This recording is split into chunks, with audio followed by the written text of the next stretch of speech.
Ladies and gentlemen, how you guys doing, man? Hey, it's your boy, Mr. J, aka call me boy, a bong boy, a dekule, a dewale, a dokunwoke, Griyo boy, Bazinga, Mano, Dashi. Thank you for tuning in and welcome back to yet another episode of Mr. J's Reaction. On this platform, we break issues down. You dig? It doesn't matter. Talk about it, you dig? Now, disclaimer, this is a no musical reaction. Just a few things we're going to talk about. It's just a regular vlog. You smell it? Now, man, before we get started, man, hey, I want you to do me a favor, man. Hit that subscribe button, smash the like and the notification, man. Give us a thumbs up, leave a comment, share. Let's talk about this, man. Now, we're going to talk about a few things across the globe which is happening. First things first, I want to give a big shout out to Italy for beating England at the Euro 2020. You dig? Football is just football, man. You dig? It's diplomacy on the field. You dig? Where countries meet together just to play and have fun. You dig? Big up to them. I mean, I already gave a shout out to Argentina, so I'm giving a shout out to these folks. Now, the first part of this vlog is the mess that is happening with the reaction from the English, from the British, from my UK people. Now, ladies and gentlemen, we know that the rise of from the right has been crazy.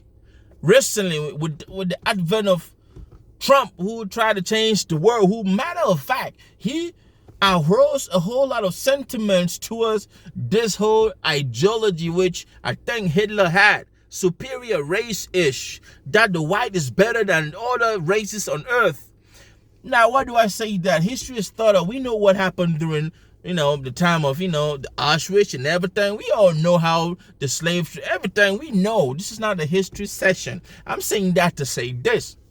During the final, England and Italy, which took place recently, a couple of hours ago, black players, missed the penalty, and they have been taking a beating and all insults from the UK fans and everything for not winning Euro 2020. It's 2020 because we didn't have it 2020. Everything was locked down.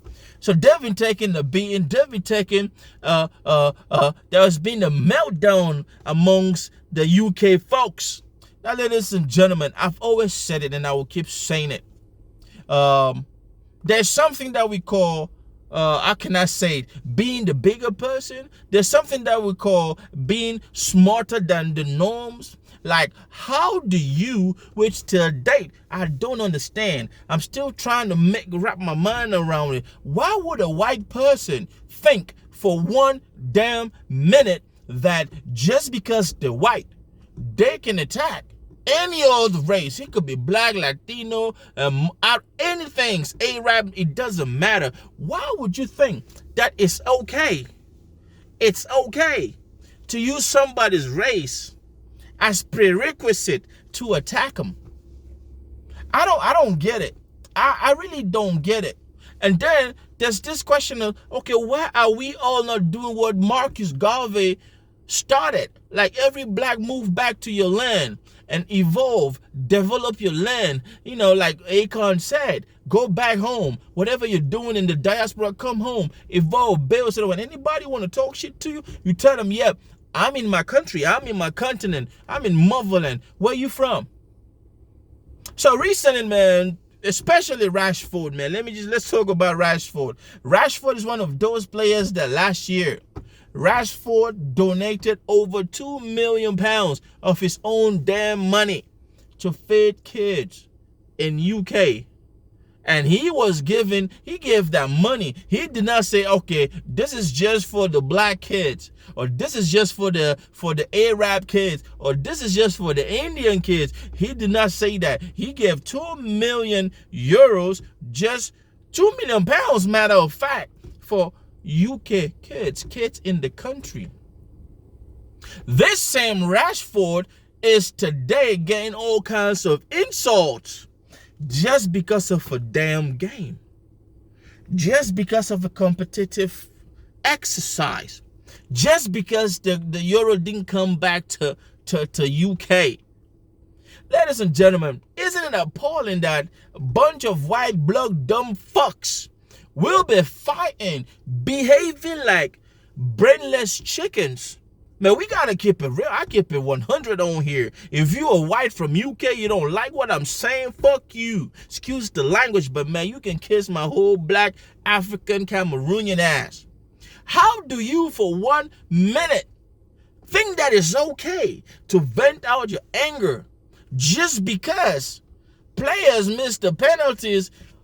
In quotes, black players are being spot on for putting on the jersey and fighting, and we fail to understand that these same black folks took y'all to the finals.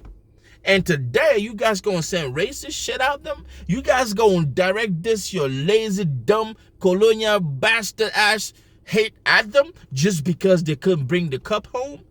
Get over it.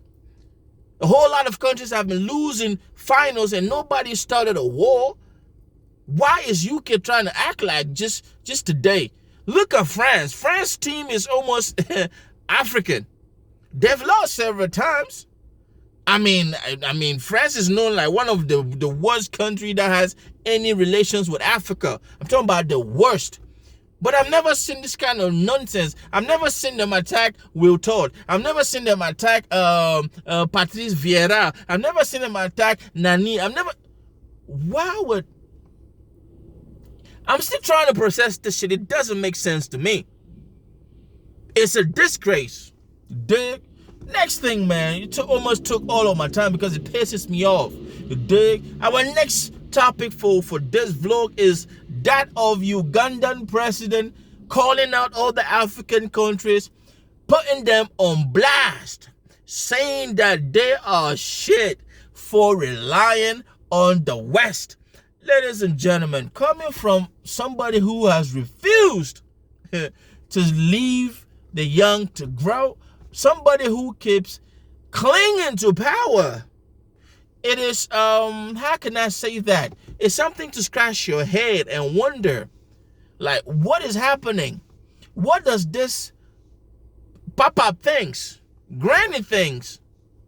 I don't know. I don't make sense of it. It doesn't matter if you elevated the youth of a country. You elevate and you leave. Mandela did the same shit. He elevated and he left. Leave. But on a second thought, though, this man is right. Africans, we got so much natural resources.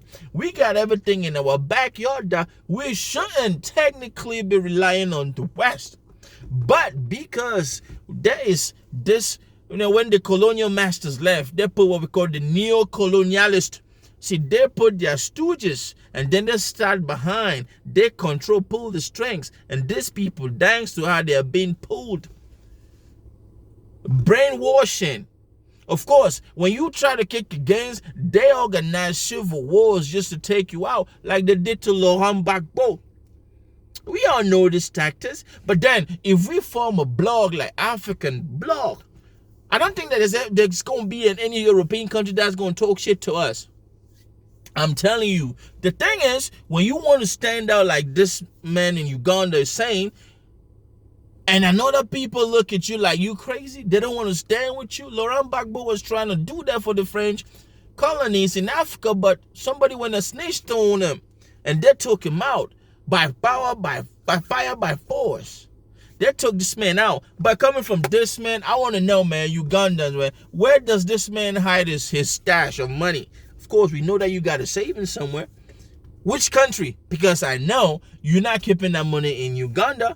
And for you to say that, of course, Julius Nyerere, may he so rest in peace, from Tanzania, said that he did not know that coming into power, he had all this bright vision, but when he came into power, he saw that power doesn't rely in the hands of African leaders. It comes from afar. Because people from afar can decide to create civil war in their country just because you kick against your system. But look at what is happening in Rwanda. I'll keep talking about Rwanda because it's evolving. You dig? So, man, hey, you can receive this with mixed feelings. You dig? So, hey, that is it, man. I hope that African leaders really stand up and really start realizing shit and hand over power to the youth to energize the whole movement. Because some of y'all is just too old. When the man like this speaks, he's speaking sense. But then, let another young person step forward. You dig? But that's my take, though. It's all love.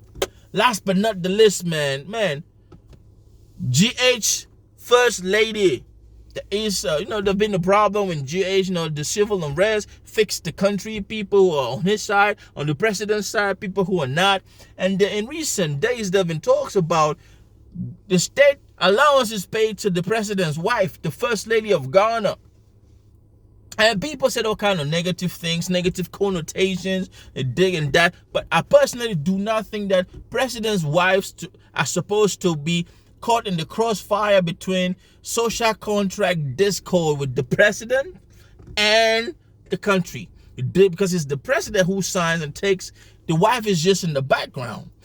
But as being a good woman and a positive vibe kind of thinking mother, she steps out and she put out a statement.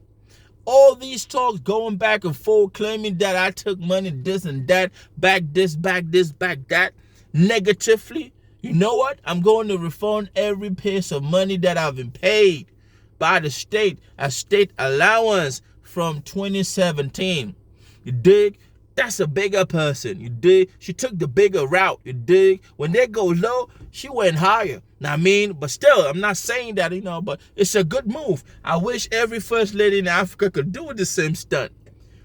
You dig? I wish. But some of them, some of them leave for that glory, especially those from French-speaking colonies. Their first wives are just, man, don't take it from me, man. That's my time, you dig, man. Apologize if I kept you boring with all my ish and that, but it's all love, you dig. Hit that subscribe button, smash that like and that notification, give us a thumbs up, leave a comment, and please let that commercial play. I hope you did let that commercial play, you dig. From me to you, let's stay together, Motherland. We're going to keep talking about vlogs like this from time to time. Be good, be nice. Odoku out.